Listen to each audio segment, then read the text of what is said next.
kamusta po kayong lahat? Ayan, pasintabi po sa mga sa mga background ko, lahat ng mga videos ko kasi marami po tayong mga alaga ng mga kapitbahay na nangangapit bahay din kaya hindi natin maiwasan talaga.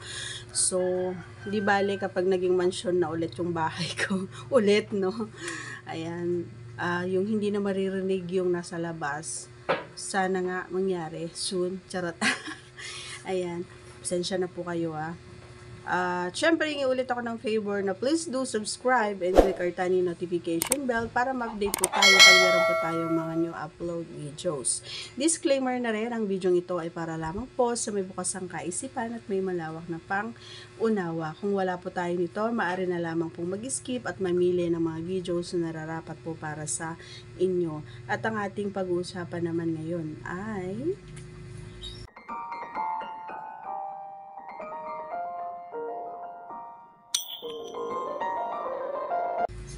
so, ito yon mga idol. Ito ay, ganito kasi ako pag yung ramdam ko kapag masarap na. Oo, yung pakiramdam ko. Kasi nga, minsan mga idol, hindi natin maiwasan na kapag masarap or masasarapan na tayo, ay hindi natin maiwasan na napapalakas yung boses natin, parang wala na tayong pakialam sa kapaligiran. Oo, basta ang nasa isip natin is nag-e-enjoy tayo or masaya tayo doon sa ganap, kumbaga.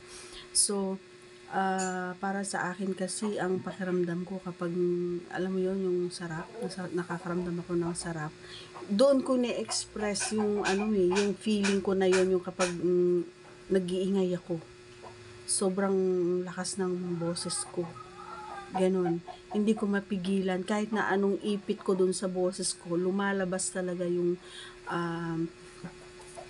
boses ko. Yun yung hindi ko maiwasan mga idol. Kasi nga, doon ko ipinaparamdam doon sa partner ko na nasasarapan ako doon sa ginagawa niya. Lalong-lalo na kapag kumakain na siya sa baba. Ganun. So, hindi ko lang alam sa mga partner nyo kung katulad ko din sila na kaya nilang alam mo yon, yung i-voice yung nararamdaman nila, kasi may mga girls din kasi na tahimik lang kahit na nasasaktan na, tahimik lang kahit na enjoy na siya doon sa ginagawa ng partner niya. Pero ako hindi ko kaya na ganon yung ipitin, hindi ko kaya, kailangan kong ilabas kasi nga alam ko doon sa partner ko is mas nag-e-enjoy din siya or mas nagugustuhan niya kapag naririnig niya yung boses ko na malambe. Katulad nito, idol. Ganon, yung ganon, hindi yung may mga din kasi, may mga boses din kasi na yung parang napipilitan or alam mo yon, yung ginagawa lang yon, gawa nga ng para mabilis, gano'n. So, iba-ibang klase ng pag-ingay ng babae. Yan. So, may vlog na ako nito, no, mga idol, nung nasa ibang bansa pa tayo. Yung open pa, hindi pa bawal yung mag-ganon-ganon dito. Na-i-vlog ko yon. Pero, mapapanood mo yon kapag nagpa-member ka. Pag nag-join ka sa ating membership, yan, mapipindutin nyo lang yung join dyan sa baba or if I'm not mistaken is membership, ganun pala yun. Ayan, so